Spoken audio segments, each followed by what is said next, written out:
3 number question है, यदि sign ए बराबर 3/4 तो कॉस ए और टेन ए का मान परिकलित कीजिए। तो आइए सबसे पहले इसको हल करने के लिए हम लोग एक त्रिभुज बनाएंगे। एक त्रिभुज बनाएंगे जिसका एक न्यून कोण ए होगा। तो यहां पे न्यून कोण ए बना देते हैं हम लोग, बी और सी। एक त्रिभुज बना दिए, इसमें न्यून कोण ए को ले लिए क्योंकि ए के सापेक्ष यहां पे कोण का मान निकालना है। तो लिखेंगे दिया है कि साइन ए बराबर 3/4, साइन ए का मान 3/4 दिया गया है। जैसा कि हम जानते हैं कि साइन थीटा बराबर लंब बटा कर्ण होता है, इसलिए साइन ए बराबर कोण ए के लिए लंब कौन होगा? सामने वाली भुजा। इसके सामने भुजा कौन है? बीसी है। तो बीसी बटा कर्ण कौन होगा? तो कर्ण तो एकदम स्पष्ट है कि समकोण की सम्मुख भुजा को कर्ण कहते हैं, इसलिए एसी कर्ण हो गया। तो इसलिए साइन ए बराबर बीसी बटा एसी बराबर 3/4 हो गया। जैसा कि आप सभी जानते हैं कि यह एक त्रिकोणमितीय अनुपात है, यानी यहां अनुपात को लिखा गया है। तो अनुपात को लिखने क्रम में इसके उभयनिष्ठ गुणनखंडों को लुप्त कर दिया जाता है। तो जैसे यहाँ BC का मान 3 आया है और AC का मान 4 है, तो हम इसको 3 और 4 सीधे नहीं लिख सकते हैं। हो सकता है कि BC का मान 30 हो और AC का मान 40 हो सकता है BC का मान 300 हो और AC का मान 400 हो सकता है BC का मान 3000 हो, AC का मान 4000 हो।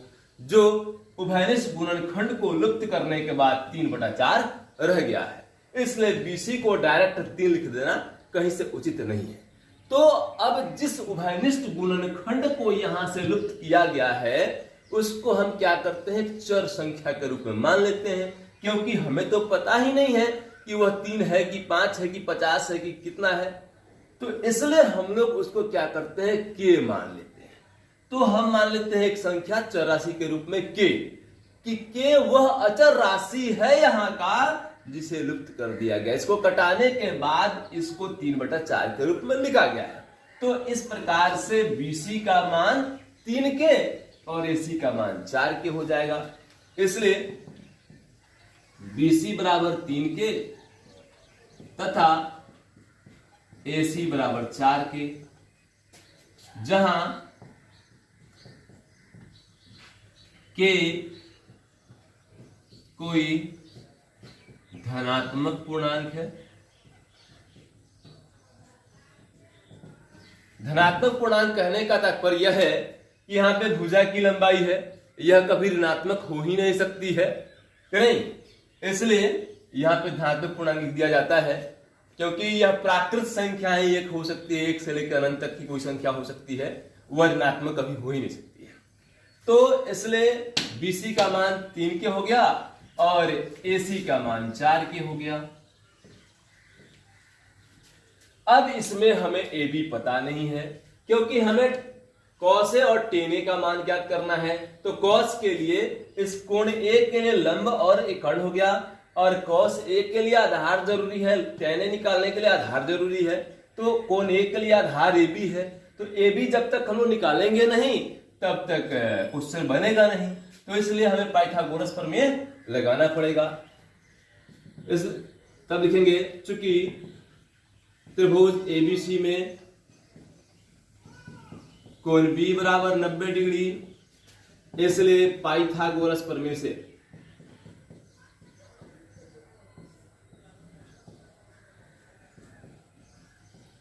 निकालना है AB। तो AB बराबर क्या हो जाएगा? √AC² - BC²। यानी कहने का अर्थ है कि दो छोटे भुजाओं में से कोई एक भुजा ज्ञात करनी है या सीधे आधार ज्ञात करनी है। तो आधार बराबर √कर्ण² माइनस लंब² होता है।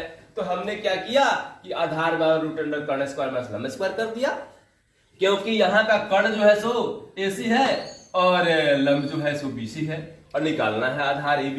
AB बराबर √AC² माइनस BC² हो गया। अब AC का मान अभी निकाले हम लोग 4K, तो 4k का स्क्वायर होगा, और BC का मान 3k है तो 3k का स्क्वायर होगा। तो 4k का अगर स्क्वायर करते हैं तो 16k स्क्वायर हो जाएगा, और 3k का स्क्वायर करते हैं तो 9k स्क्वायर हो जाएगा। घटाने के बाद यह रूट अंडर 7k स्क्वायर हो जाएगा। तो k स्क्वायर का तो वर्गमूल निकल जाएगा, लेकिन 7 का वर्गमूल नहीं निकलेगा, इसलिए हम लोग इसको रूट अंडर 7k लिख देंगे। k बाहर चला गया, k स्क्वायर के बदले k हो गया। अब हम लोग cos a और tan a का मान निकाल लेंगे। हो गया, क्वेश्चन बन गया हमारा। इसलिए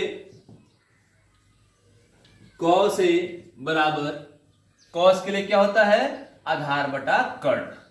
इस टेबल को हम बना कर रखे हैं कि कभी भी जिसका मान चाहे एकदम आसानी से हम इससे ज्ञात कर सकते हैं। इसको क्वेश्चन बनाते समय नहीं बनाना है, साइड में कहीं बना लेना है ताकि आसानी से आप इसको बना सके। तो cos a का मान क्या होगा, आधार बटा कर्ण होगा। तो a के लिए आधार कौन है, इस कोण a के लिए आधार AB है, तो AB बटा कर्ण कौन है, तो AC है, AC। तो AB का मान है 3k, AB का मान अभी निकाले हैं रूट अंडर 7k बटा AC का मान है 4k।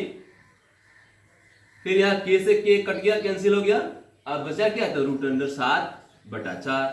तो इस प्रकार से cos a का मान निकल गया। अब tan a तथा tan a बराबर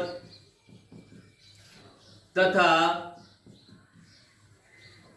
tan a बराबर, इसके लिए tan a का सूत्र क्या होगा, लंब बटा आधार। तो ये के लिए लंब कौन है, BC है, BC आधार है AB बटा AB। तो BC का मान जो है सो 3k है, और आधार का AB का मान जो है सो रूट अंडर 7k है, जो भी निकाले थे हम लोग रूट अंडर 7k। तो ये रूट अंडर 7k हो जाएगा, फिर k से k कैंसिल हो गया, कट गया, तो बचा क्या, 3 बटा रूट अंडर 7। तो यही हमारा दोनों आंसर हो गया। यानी cos a का मान आ गया रूट अंडर 7 बटा 4 और tan a का मान आ गया 3 बटा रूट अंडर 7।